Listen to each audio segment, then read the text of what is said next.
We are live. It says we're live right on the screen. Hello and welcome. I'm Heidi Love, your host for Recovery Talk, and I am here with a special guest from all the way across the ocean.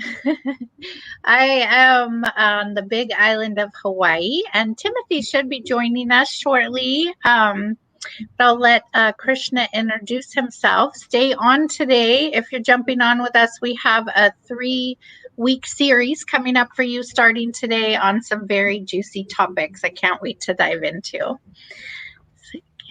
Say Thank hello. You, Heidi. Thank you, Heidi, and thank you, everyone, to all our viewers. My name's Krishna. I'm from Brisbane, Australia. So today is Wednesday. Where I am, I can tell you it's a beautiful day today. I've been around Love Coach Academy now for 6 years, around the work and the material. I run a family investment office. My interest is in family dynamics, relationships, and health and money. And I'm here today, and Heidi and I and Tim, when he comes, we're going to be talking about relationships and addictions. Yeah. So I'm wondering, Krishna, if you are in Wednesday and I'm in Tuesday, does that mean you're future tripping? It's my presence. I'm present tomorrow. It's your presence. You're not in the future. There's Timothy.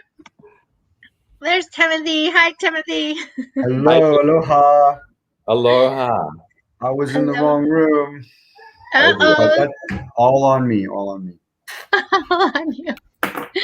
The wrong room. There's so many rooms in cyberspace nowadays. So we're glad you're in this room with us. If you're listening in, I want to mention that on Facebook, you can make comments. You can talk to us. I'll be reading the comment box, and I think Timothy can too, so we can respond to you. So please ask questions, be involved. We love your participation. It makes it much more fulfilling for us. And like Krishna said, today we're going to dive into a topic that not everyone knows about. I know that when I was searching out help for this topic in my own personal life, there wasn't a lot of help out there. There wasn't a lot of knowledge around it. And it makes me sad because I think it's something common to many households to some degree or another. And so today we're going to start a 3-week series on this topic of love and fantasy and relationship addiction. Where are we healthy? Where are we off our rocker? Where's the middle? And, how does something like that start? How are we triggered into something like that? So stay on. If you have friends that need to hear this conversation, please share it on your Facebook page or send it to them in Messenger and ask them to join. And I'll let Timothy introduce himself and we'll jump in. My name's Timothy Earle. I am a love intimacy relationship coach, and I live on the island of Maui in Hawaii. And as we move into this topic, I want us to remind ourselves that we can be in some kind of love fantasy, love addiction process with things that aren't even people, like, woohoo, Benjamin Franklin. If I get more of these, or more of these, right? Who's that? I don't even, Jefferson. If I get more of those, then my life will work, and we chase after this and we get caught up in some fantasy. So just notice that whatever we're talking about today, which we're going to focus on relationship, not money, you could apply it to other areas of your life if you are astute and look at it, where we're just our self-worth, we're leaning towards something, we're groping at something, we've got to get it in order to feel safe, secure. Okay, we're going to get into all this. So I'm really excited about this topic, especially that we've got Krishna with us from, I won't say it. Did he introduce himself already? Yeah. Australia. Yeah, we have a lot of ocean surrounding us all, don't we? We do. We're all from islands. He's from the biggest island. He wins. Yeah. So I think that we are set up with relationship ideas from the get-go. We get ideas from group consciousness and society. We get ideas imposed on us from our family of origin. And then I don't know about you guys, but I had a couple resentments. And I remember telling my 2 daughters when they're younger, I resent Walt Disney. And they're like, Mom, why do you resent Walt Disney? And I'm like, because they give us these movies to watch watch when we're little kids with the knight in shining armor and everything turns out perfect and you can be rescued, which puts you in the victim role, right? Like you need to be rescued. Let me just say to you out there, all of you listening to this call, you are not broken and you don't need to be rescued. Let's all say it together. We are not broken. I am not broken. Need to be rescued. And I don't need to be rescued.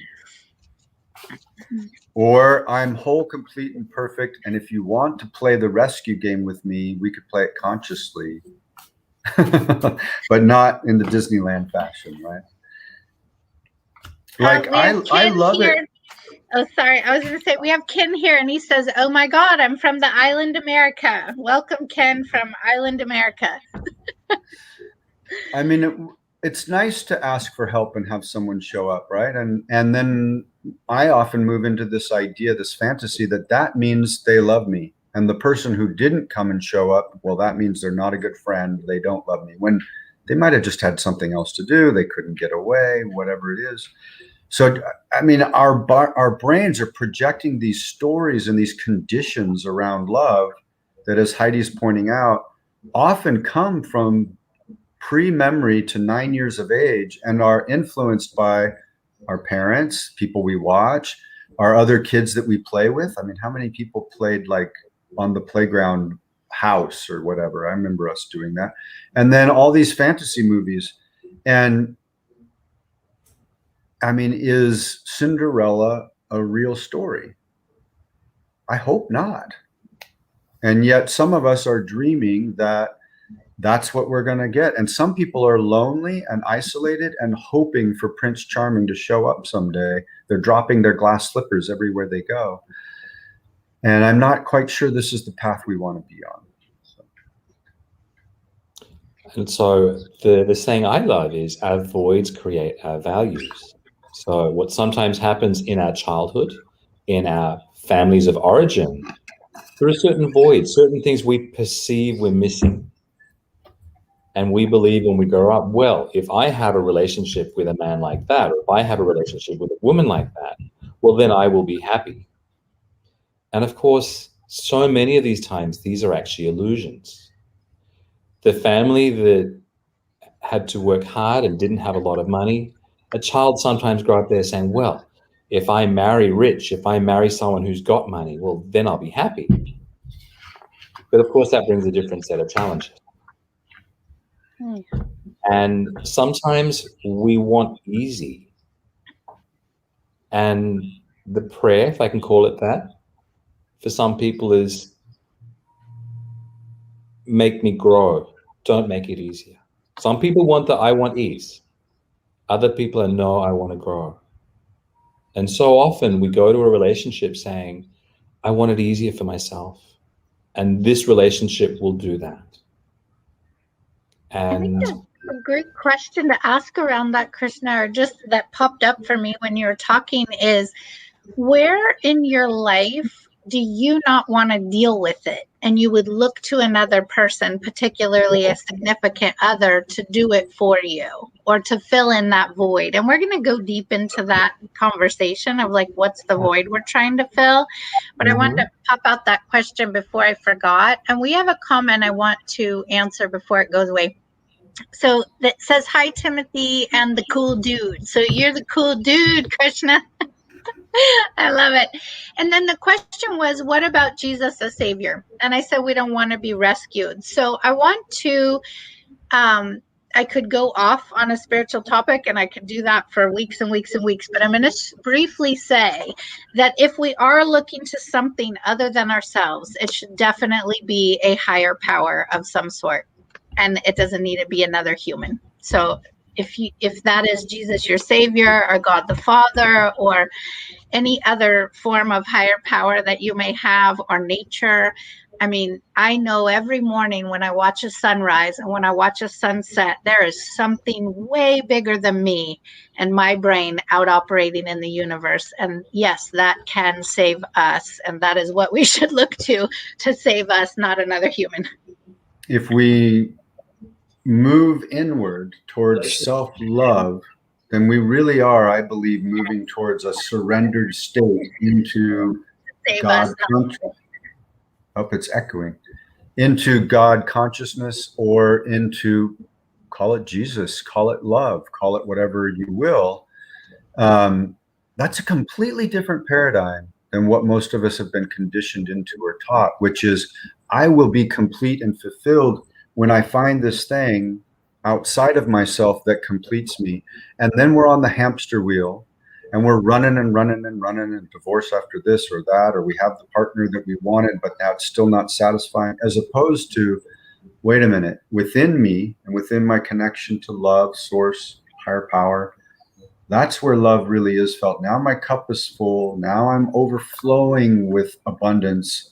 I have something to offer someone else. And in my life, I choose to have relationships with family and friends and lovers that resonate with fullness. So we're showing up full with each other. Now, that doesn't mean that we don't take care of each other. We don't rescue each other when things happen. But ultimately, most of the time, we are showing up in a state of love, as opposed to in a state of depletion, looking for the other to complete me.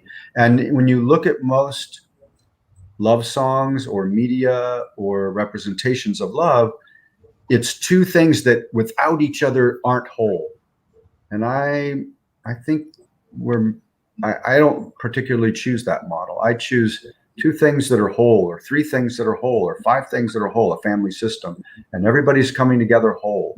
And so we're five times more magnificent, rather than somehow we need each other to be complete, or we need each other. And you see it in marriage often. It's like, oh, we're going to get married, and in the marriage becomes the top of the pyramid. No. Marriage, in my mind, or a relationship like that, ought to be two people who are always staying true to love, true to source, true to the higher power, and then resonating with each other, not putting their relationship as, if I lose this, then I've lost everything. Krishna and I were having this conversation earlier today. Do you want to riff on that, Krishna? And then I want to share my analogy I shared with you earlier. Yeah. So, look, so often we see in someone else a set of traits that we're attracted to. Sometimes we become infatuated, saying, oh, I want to be with this person. I want to be this person. They will complete me. But all too often, it's because we haven't seen those traits in ourselves, or we've not shone the light on these traits inside ourselves. I might be drawn to someone else because they are beautiful, or because they are smart, or because they are sexy, or whatever it might be. But wait a minute. What if I could recognize all of those in myself and find all those in myself? So I'm going to say loving of oneself is a prerequisite to loving others. They actually go hand in hand. Sometimes we're too humble. Sometimes we're too proud to admit it. Sometimes we don't even know it's there. But if we can love ourselves for who we are, then we're more likely to love others the way they are. Because otherwise, what happens when we infatuate with someone else, we subordinate ourselves, and we do everything their way. And sometimes we lose ourselves in that process. And then a little bit of time passes. It might be 1 year, 2 years, 3 years, 7 years, and all of a sudden we're starting to change them. And so we're not honoring ourselves, and we're not honoring them. And it crumbles all too often. And then we do the whole thing again with someone else. Yeah. Hi, Noreen. I see you said hi. I'm glad to see you here. And hello, Kelly. And whoever else is listening in but didn't write in the chat box, again, please type with us, ask questions, be here with us. I think I love what you said. I wrote it in the chat box, Krishna. A prerequisite.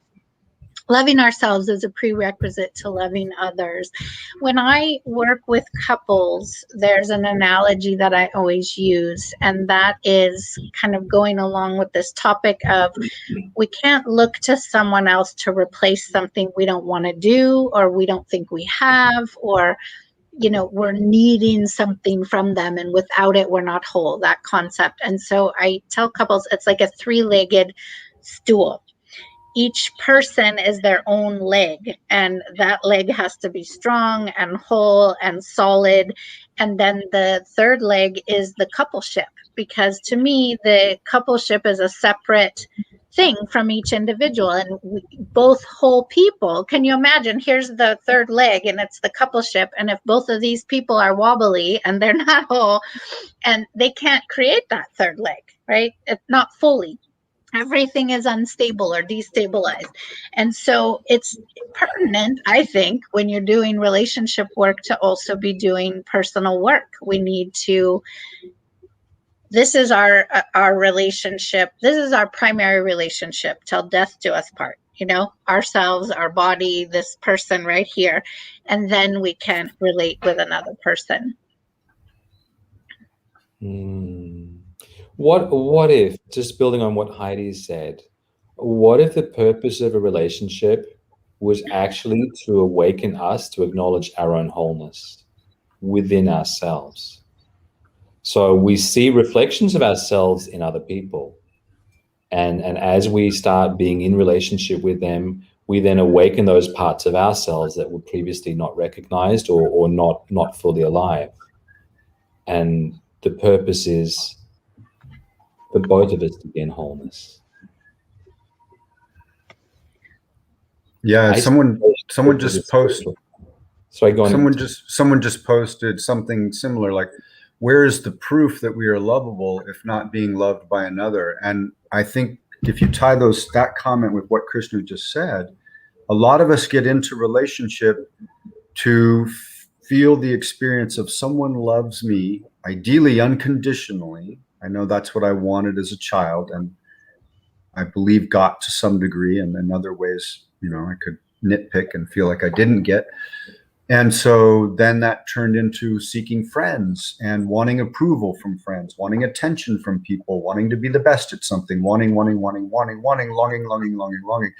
And what I found, and this is answering Ken's question, is eventually I had to be the one that accepted that I loved myself. I was lovable, and I didn't need someone else to do it for me, because I was hurt when I was relating to people out of lack, or worse, out of self-harm, hurt, pain inside of me. I then inflicted that pain on other people and was like, do you love me? If I do this to you, do you love me? If I do that to you, do you love me? If I run away, do you still love me? If, you know, all of these games, no one could love me enough. There wasn't a person on the planet that could. The only person that could was sitting right here. Yeah. And behind that was higher power, source, which was saying, I love everyone. I love all things, visible and invisible, at all times, no matter what they're doing. And that I began to know and feel. And then it was like, oh, I am loved. Then, as we're saying, and I'm speaking kind of to Ken's question, then we can enter relationship from a different place where, Heidi, and this is true, I love you. You're a great friend and a wonderful person.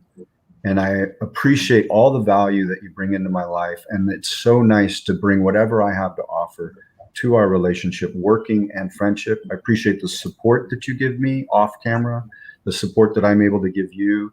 And what I really love is that you are that leg on the stool that takes care of herself. I'm the leg on the stool that takes care of himself. And then we have this working relationship. And beautiful. I wouldn't want it any other way. I'm not dependent on you, and you're not dependent on me to feel good about ourselves. So what comes up when I hear that, Timothy, is all too often people look to someone else for their validation to feel lovable. But invariably in that process, we've attracted someone who's our wound mate. If I am whole and complete, I'm more likely to attract someone who is whole and complete. If I'm less than whole and complete, if I'm wanting someone else to complete me, someone else to make me whole, they're going to want me to make them whole. And then all of a sudden we've created codependency. And a big hole. Yeah, it's a bottomless hole, and you're pouring all your coffers into it. I think I love the word wound mate, and I've also heard it as sacred mirrors. And so I want to kind of give both sides here, that there is this analogy of sacred mirrors, and it has been my experience. Okay, so I want to say to all the intimacy avoidance out there that might be saying, all right, I'm not whole, I don't need to be in a relationship. Yeah, that's one way of thinking. You know, you can do a lot of work alone, and it is my belief, and this is my belief, it is not law, it's whatever, it's my opinion. They're like assholes, everybody has one. But that we are not meant to live. Did Heidi just cuss? Was that a cuss? We are not meant to live isolated, alone, and not in touch with other people. There's all kinds of studies of orphans dying, of people suffering, not thriving. Humans don't thrive without each other. So I want to say that because right now we're proposing the idea of don't need someone else in that needy, addictive, unwhole way. And yet we are meant to have relationships. So if you feel you're not whole, I'm not in any way telling you don't have relationships, because what Krishna is talking about is we get a wound mate or a sacred mirror, I like to call it, because I like to fluff things up. And we get to be triggered in our wounds. We get to see the things that are unhealed in us. My current relationship brings up my daddy issues more than any other relationship I've ever had. And man, is it young and is it painful? And it's an opportunity for me to heal those parts of myself that would not be triggered if I wasn't in this relationship, or if I wasn't in a relationship at all. I wouldn't be being triggered right now. And so this is an opportunity for me to look at that and do my part in my single stool of working on the things that it's triggering in me. And we often say to each other, you didn't install that button. You know, it's important to know that this person didn't make you that way. Your buttons were installed long before you got in relationship with whoever's triggering you today. I love that.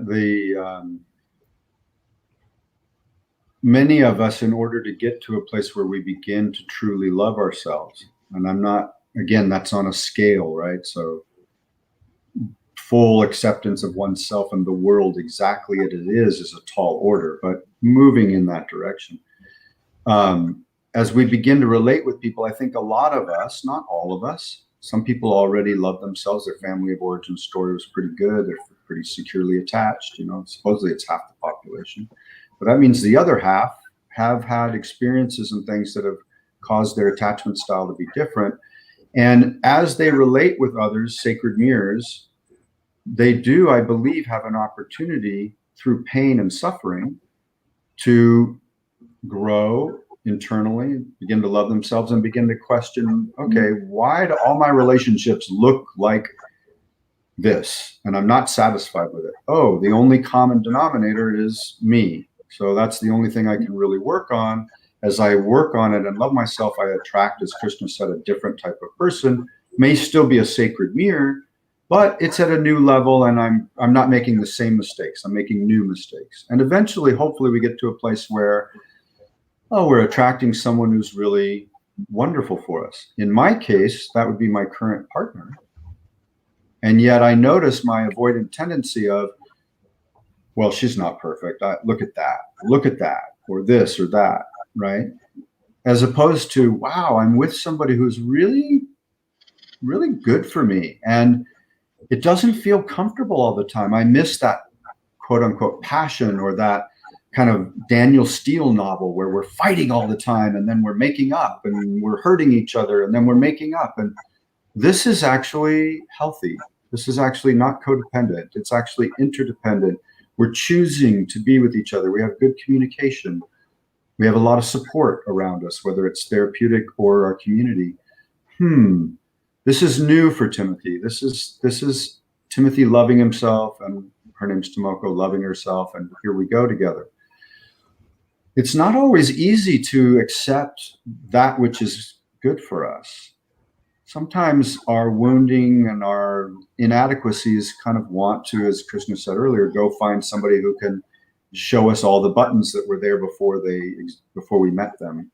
And I'm encouraging us, the more we love ourselves, the more we come into acceptance, we often shift what we're attracted to. And what we're attracted to becomes, in my world, easier.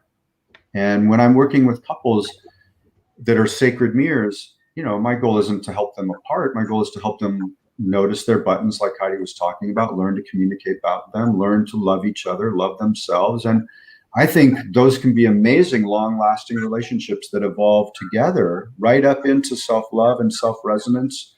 And what a beautiful story. At the same time, when it's just like always staying here, sometimes it is important to go ahead and take a break and try to release before there's too much pain caused. And I'm raising my hand as having been somebody who's caused a lot of pain to myself and others.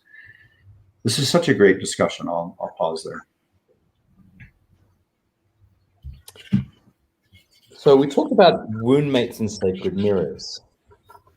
The opinion I want to put forward, and this is my opinion, is that if I'm infatuated with somebody, that infatuation is actually my wound reflecting on them. And so I've gone through a conscious journey of any woman I've seen walking down the street and it's like, oh, she's hot. Okay, go away. What is it that I'm drawn to? What am I infatuating over? What am I looking outside myself for? And little bit by little bit by little bit, over however many months and probably even years now, it's like, okay, I've integrated those parts of myself because I've got so many references of the thing I'm attracted to the most.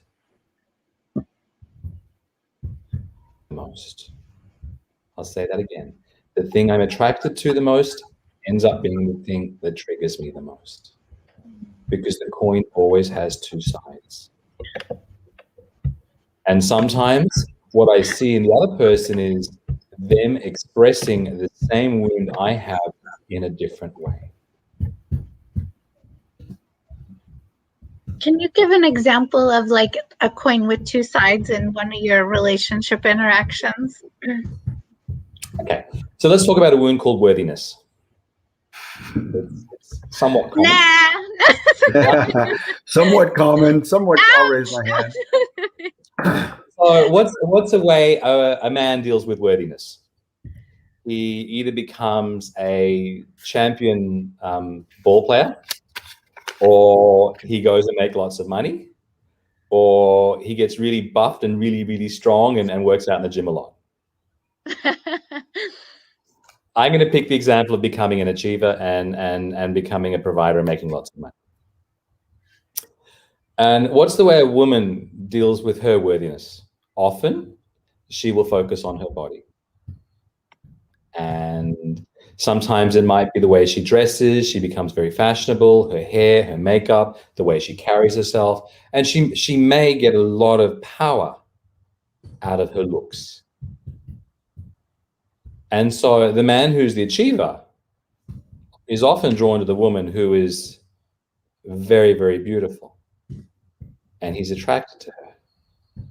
And she, in turn, is attracted to the man who is the provider. Of course, she has choice because she's beautiful. I'll choose the one with money because, well, that's the one I'm choosing. And as they get into relationship, it's the same wound. They're both hung up on worthiness. She's played it out one way, he's played it out the other. Two sides of the same coin. We have a question in the box. Isn't our self-esteem hardwired by how we are raised? And I would say yes and no. Oh, you answered it, Timothy, as I was talking. All right, you can give your stick too. I think that we are hardwired largely from our childhood systems, and that's why we bump up against people in our current relationships, because any person that you're dealing with has a different family of origin than you. So you're coming together with two opposite behavior pattern, well, not opposite, two different dialects of communication, of the way you deal with things, of the way you show up. And that's true in every new relationship. As I say to people, we need to learn each other. We need to learn each other so that we can, get our dialects to communicate well enough that we're on the same page, or at least understanding each other, right? And so we are hardwired to the degree that we stay in that. And if we get a wound mate and we do the work, or if we are set out to do self-work, we can soften those hard wires and rewire our brains and create something new. I definitely believe that. Heidi, I'm with you there. When we start talking about the word hardwire, look, I do believe that our values and our beliefs to a large extent are formed before the age of 8 years old. And we create a life blueprint of what we think life should look like. And we go through life that way. I've learned, though, it is possible to revisit our life blueprint, to recreate our life blueprint. And that bit's not easy. It sometimes takes a really, really big why, and sometimes there's a significant emotional event in one's life. Death, divorce, heartbreak, loss of a loved one, for us to actually decide. Or sometimes we just have enough and say, you know, my life is not working the way it is. I want to change it. And if we're prepared to do that inner work, yeah, we can change our life blueprint. And then the hard wiring is not quite so hard. We just then rewire. Yeah, I agree with what Krishna's saying, and I just want to bring in a scientist who works at the University of Wisconsin. His name's Richie Davidson, and he's the man who helped prove scientifically that the brain remains plastic our entire lives, meaning it's possible to change our neurological synaptic connections, our habitual patterns, our outlook on life. We're never too old to change, contrary to the saying. Our brains become fully formed for most people. Women, I think now it's like 23, men it's 26. It's being prolonged, and we could debate why. But the fact is, even after that, it remains very malleable. And your nervous system and your brain and your eyeballs are all the same thing. Let's just not separate the brain and the nervous system. So your heart, your belly, your guts, they're all sending information to the brain, not the other way around. That can happen too. So you've got these three thinking sections in your body, and they're connected to your nervous system through all kinds of practices, feeling your feelings, meditation, eating differently, exercise. You can shift your perspective, thus your quote unquote wiring, nervous system. So nothing is hardwired. I do agree with Heidi that family of origin, environment, that age between birth and say 9, 11 is highly informative and kind of sets us up with a blueprint, if we want to use that analogy that Krishna talked about. However, we can revisit, as Krishna said, the blueprint and decide this isn't working for me. And if we really move towards that self-love practice, surrendering to God, higher power, I believe significant changes are possible in very magical, miraculous ways. There are those of us that practice, breathing with other people, connection, dance, all kinds of different ways to move and shift out of this kind of lifestyle that my grandfather modeled, right? I want to Lots of roosters in Hawaii. Yep. Yeah. I'm going to silence myself. His time clock is off, the rooster. I think he's on Maui. It's a Maui rooster. He's a one-eyed crazy lunatic. I want to talk about what is healthy fantasy and possibly unhealthy fantasy. What is good and creating and manifesting, and what is taking us off into the addictive path. And so I'm going to break that down a little bit, and I'd love to hear from Timothy and Krishna on that too. So fantasy is not bad. It's not a bad word. I mean, when we can use our brain to create an image, we can achieve something like that. So that's one side of the coin. I'm going to use the coin right here. So a good, healthy side of the coin is like, can we use our imagination to manifest, to create wonderful feelings, to move forward in a vision? The other side of the coin is, I'm in so much pain, and this happens often in childhood. The technique of great fantasy is that what is around me is so painful to look at. The only way I can get through it is to.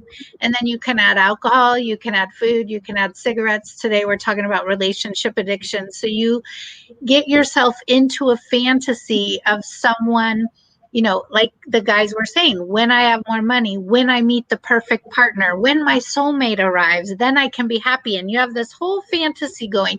And when we get really good at triggering fantasy in our head, it triggers all the pleasure centers in the brain and the emotions and endorphins that happen in addiction, like when we add alcohol or when we watch porn or when we are playing video games. Those are the same pleasure centers in the brain that are stimulated.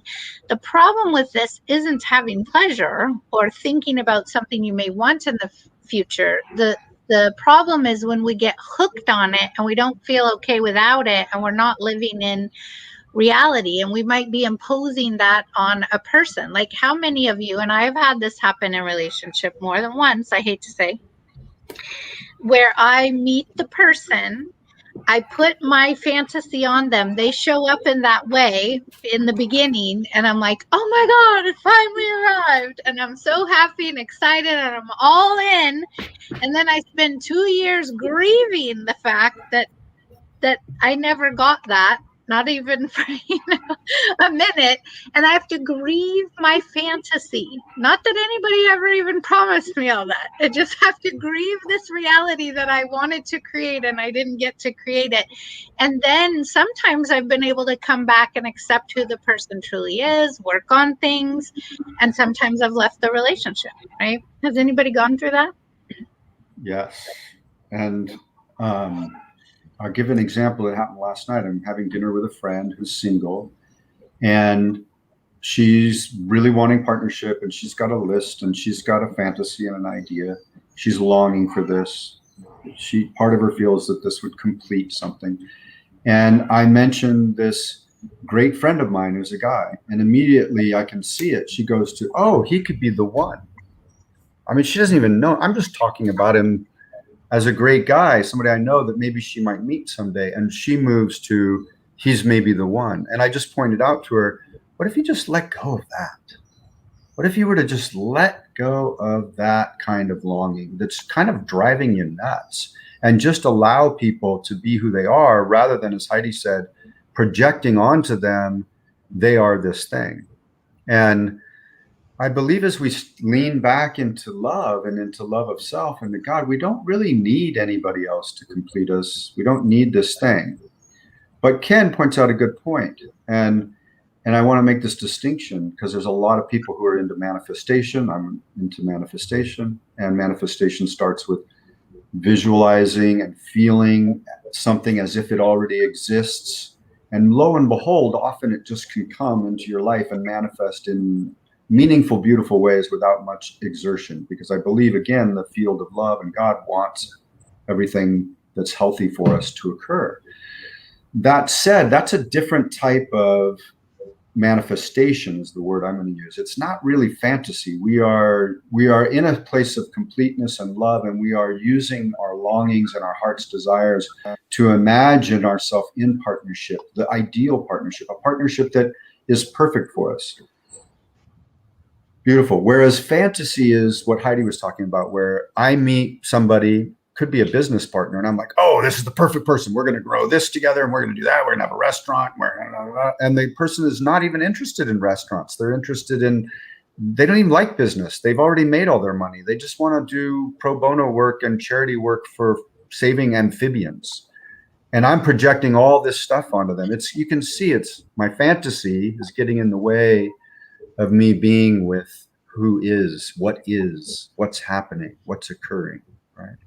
So another way to tell too is that if you're in fantasy and it's about a person, nobody can really live up to that. So if you're a person in constant disappointment and you find yourself being continually critical of your partner and you're constantly disappointed, there may be some different ideal that you're not living into. And it's a constructive skill to go to the other side and start to visualize and be in a different space.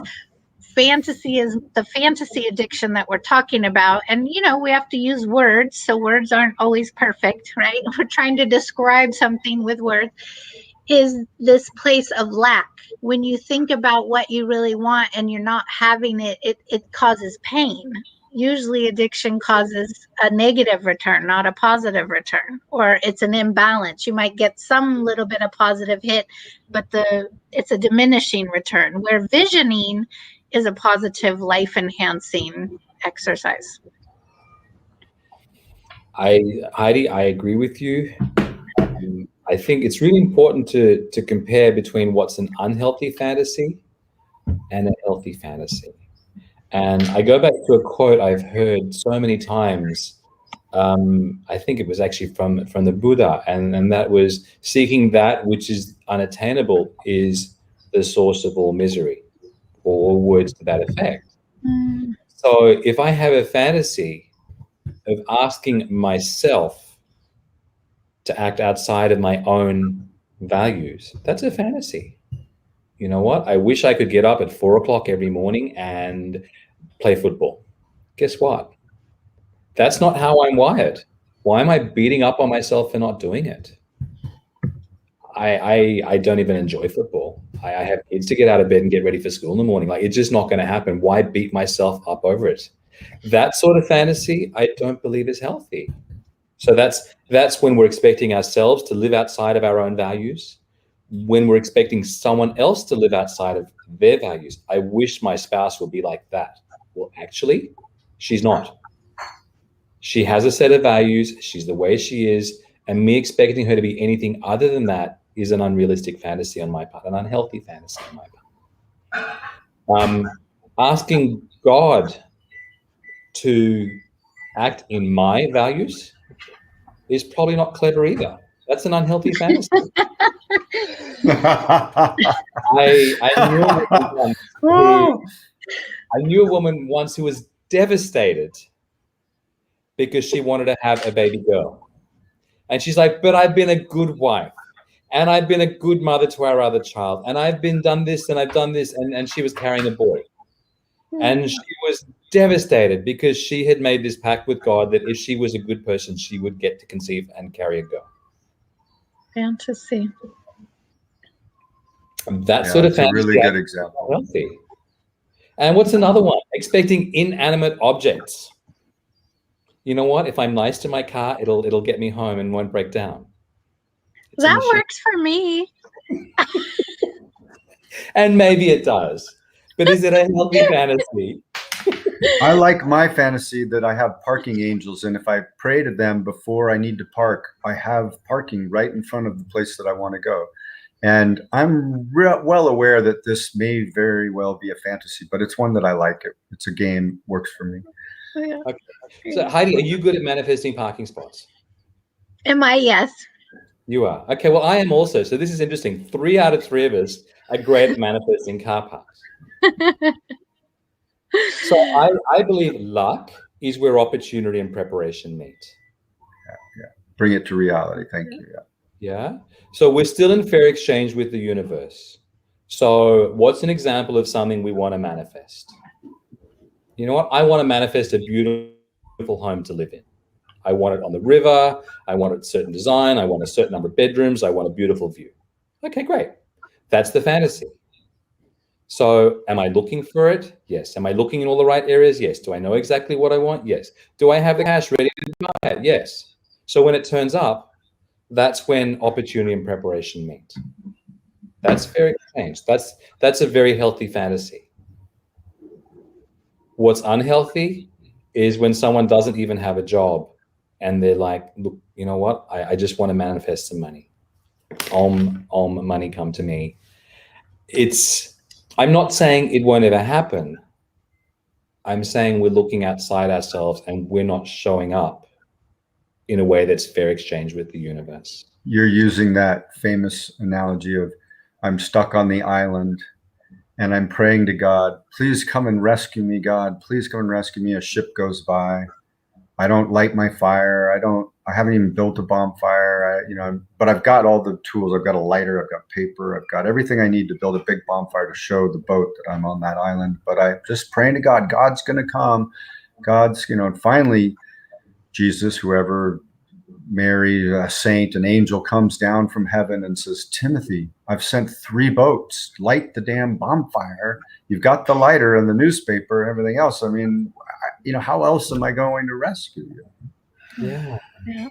I think that action is so important. And this is what I'm thinking of and listening to you guys right now, is that fantasy is is wishing and then maybe staying in a situation. Okay, this is when it comes to addiction too. I've worked with a lot of partners who are with someone they had a fantasy about, and they might be having extreme dysfunction with this person. This person might be in addiction, they might be abusive. I mean, I'm talking about extreme circumstances here. The fantasy addict will take the one nice interaction that day, let it trigger the fantasy of this person's potential, and they'll stay in a toxic relationship for 20 years doing this. When they have one moment a day to hang on to, one hit, one puff of the crack pipe being their person, and that's on the extreme level of fantasy, where a mature relationship and one that is envisioning, or even if you want to call it fantasy, I have ideals in relationship that I'd like to live into. I have to look at the reality of my relationship. I have to look at what capabilities do I have? What capabilities does my partner have? Where are we missing things that could create that ideal? Are we both willing to work on cultivating those things that may be missing to create that ideal? It's just like Krishna was saying with work.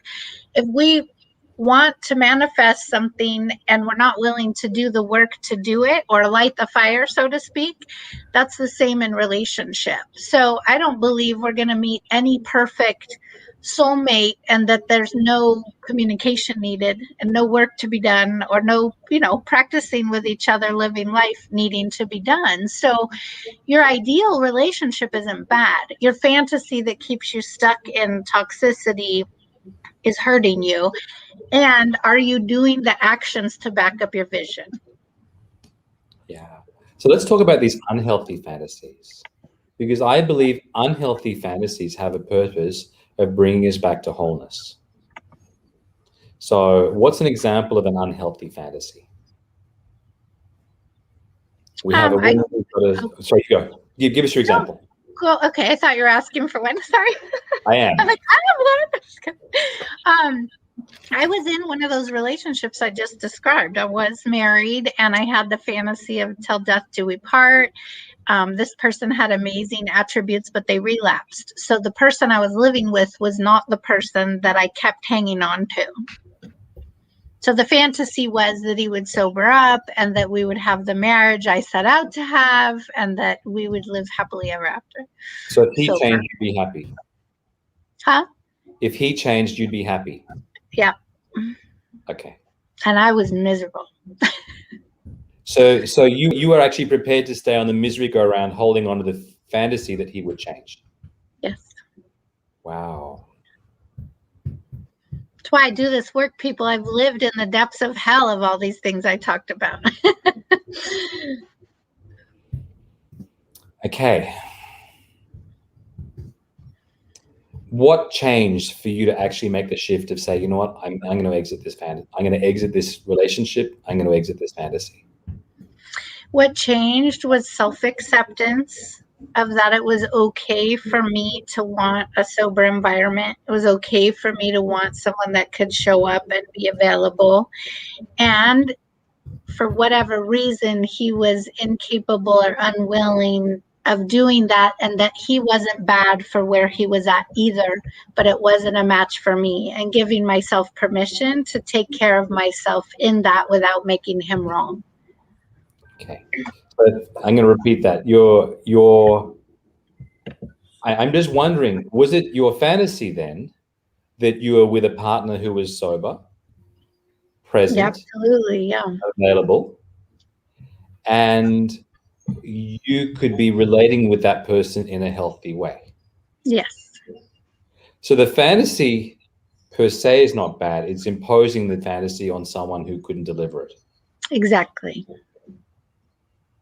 And that you nailed it home, Krishna. I'm glad you explained it that way. And I want to say that the vision, the fantasy is not necessarily bad, but when we're hanging on to the little moments thinking someone will change, that's the fantasy. That's the painful part. And making them wrong about it for not being the person you want them to be or the person they promised to be. I mean, in this case, he promised to be something else. Part of the fantasy was that if one of us slipped or if something happened, we were committed to working on it. And for whatever reason, he was not able to live up to that part of the commitment. But again, I had to quit hating him for it, accept where he was at in life, and be okay with the fact that it wasn't a fit for me anymore. Yeah. Can either of you give us other examples of fantasies? Unhealthy fantasies. I think some of the simple ones that people do with each other all the time are, I define someone I'm in relationship with as good or bad, and it's really my own desire or projection. So it's an example would be, I define one of my male friends as afraid of intimacy because he doesn't want to hug for longer than 4 seconds. And I have a desire to have male friends who hug longer than 4 seconds. And so I'm saying, oh, John, he's not worthy because he can't hug longer than 4 seconds. And I'm not looking at all the beautiful things that John is. I'm just focusing on these things that I want that John can't provide. And I think we do this in relationship with our beloveds and our family members all the time. And then worse, we tell them, you know, John, you've got a problem with intimacy and you need to go and do some work on it. I think you're avoidant. I'm defining John rather than just accepting John as he is, and or deciding to build friendships with men who can hug me for 4 seconds. And here we go. And I accept them as they are too. But we can go the other way around where I'm seeing John as this incredible thing. And then one day John shows his humanness and he stumbles. And like Heidi said earlier, I'm making him pay now for, well, you're not the guy that you showed up to be. Whereas if we come back to that thing that we've said a few times of just accepting people as they are, as they show up, using discernment to really look and see who they are, not projecting onto them, then we can make choices about who we want to relate with, who's healthy for us in a very realistic, non-fantasy way. So what I'm hearing from that, Tim, is your desire, or this person's desire of being able to hug their partner for 4 seconds, that's the desire is healthy. It's projecting that desire onto a certain person and judging them for not sharing the same values. And making them wrong and telling them they need to do this, this, or that, you know. So if we honored each person's values as their own and being right for them, and what if we said that all desires are welcome and valid, however, a person's boundaries are their responsibilities? So Heidi, also, whose responsibility is it when we aren't living our fantasy? So Heidi, if I understand, if we go back to the fantasy you talked about, your desire was to be in a sober environment with a man who was available. That's a healthy desire, and you should have been able to communicate that. Mm-hmm. And then when it's not received, your boundaries are your responsibility. Exactly. So it's ultimately our responsibility not to make the other person bad, stupid, or wrong. So we want to make a distinction. And again, we could talk about needs for a long time. And I think we did a needs call if you want to go back and listen to it. But it's okay to have needs and values and ask for them to be met, or ask your friends or your lovers or your family to, maybe we could do it this way or that way. There's nothing wrong with that. Where it gets messy is like in my example, and it's an extreme example. I was demanding that he get sober, that my need for a sober environment was met, and I was making him wrong about it for a long time before I had the forgiveness to accept that that's just where he was at in life, not bad or good. Wasn't good for me. And I also had to accept that because I had this mixed up vow of marriage of I have to stay no matter what, and I can't live with this. So I'm like, I can't leave and I can't live with this. Yeah, you had to actually let go of the fantasy in order to maintain your boundary and move on. And like you said earlier, sometimes our fantasies can be so addictive and so important to us that we have a hard time letting them go, and we want someone to change or be different at all costs, even at our own expense. And that's where we get to where I think the fantasy is unhealthy. Whereas the same fantasy with this man, and he's willing to go back to AA or back to the therapist or a recovery addiction coach and do the work and actually shows signs of making progress. Okay, great. Now the fantasy is not delusional. It's actually bringing everybody back together. But that's where this piece of discernment, I think, is so important, and being able to kind of let go and step back and accept everything as it is and evaluate it. And then, not that we're perfect, but we make the best decision we can in the moment. And it sounds like it took you a while, but I can tell by everything I know about you that you made the right decision for you and your children. Yeah, and he's still using it still today. So I want to and he may change tomorrow. It's all possible. Yeah. It's I say as addicts out there, if you're an addict listening to this, I say as long as we're not dead, we have a shot. I believe in you. As long as you're not dead, I believe in you. So I do believe that he could come back. I want to share this, and it's super raw and vulnerable for me, but I just keep getting this nudge that it's important for somebody to hear. So if you're needing to hear this, I'm laying myself out naked so that maybe you can be saved years. Timothy asked, I stayed in a long time. This was my most addictive relationship that I've had in my life. And I knew in my heart the truth. And I knew that I needed to leave, and I would obsess looking for other places to live, and I would move out. And then the minute he was nice for 2 days or sobered up for 2 days, I'd go right back. And then I'd be in misery again for months. And then I'd work myself up to get support to leave again. And then I'd go back. And this is a pattern that happens in addictive relationships.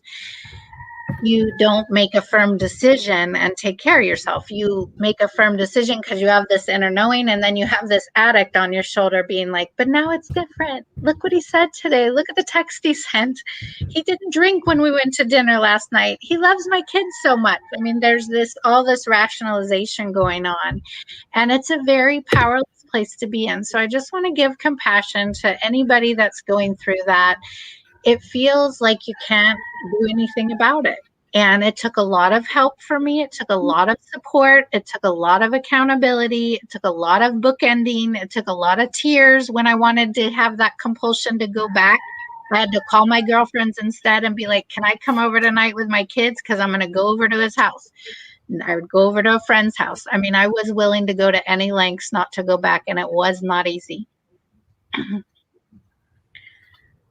Thank you for sharing that, Heidi. You spoke at the beginning about this analogy of having a stool with 3 legs. Is it the case that you're saying, in your example, the leg of the relationship was more important than the leg of your worthiness, the leg of your happiness? Yeah, and his leg was not stable, so mine wasn't either, because I was trying to shove it into holding the whole thing up myself, which is something codependents often do. We take all the heaviness in the relationship, and it's not sustainable. So did you go into make wrong, as in did you make him wrong, or did you make yourself wrong? Both. Yeah, definitely both. And not now. I mean, I see the guy when I'm in California on the docks, and I hug him, and we have love exchange, and I have nothing but compassion, like zero bad feelings. But it didn't start out that way.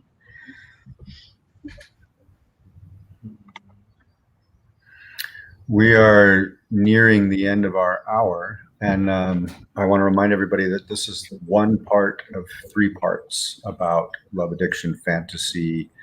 I'm pretty sure some of the other things that we're touching upon we'll get into in the other talks, like the possible chemical aspect, the physiognomical, or what's that word? The physiological aspect of love addiction, which is also very real. A lot of us get addicted to anger. We get addicted to depression. We get addicted to love. And it's an actual chemical thing that's going on in it. So I appreciate all of you being here with us today. Thank you, Ken and Karen and Noreen and anyone else who watches this afterwards or is on some other chat forum where you're actually watching. And do we have any things we want to say to just kind of conclude? Yeah, Krishna, would you share? We talked about going over the 7 yes. next week. Yes. Okay, let's give a bit of a taste of what's coming next week. I spoke to a friend a few weeks ago, and she said she's on a man ban. What do you mean you're on a man ban? She's like, I'm not allowed to date a man for 6 months. And it turns out she's got this pattern. She goes into relationships, she gets hurt, she leaves, she recovers, and then she does it again and again and again and again. And so what's really clear is relationships for some people are an addictive behavior. And there's 7 basic fears that can run our life and keep us in that behavior of going to relationships again and again and re-traumatizing ourselves. So next week, I'm intending to go through the 7 of them. They're all fears and they're common. So join us next Tuesday, 5 p.m. Pacific Standard Time. And in the meantime, reach out. You know, we've scrolled our websites across the bottom of the page here. You can reach out to Timothy or I. We both give complimentary clarity sessions where you can have a discovery clarity session with either of us, and we take good care of you in that 30 minutes and help you uncover maybe where you want to go, what's coming up, and whether we're a fit or not. We definitely like to work with people that are a fit for us. We have different talents, and if we're not, we'll certainly point you in the right direction if we have someone that we believe would be a fit. So take advantage and reach out to us, and we'll be seeing you soon.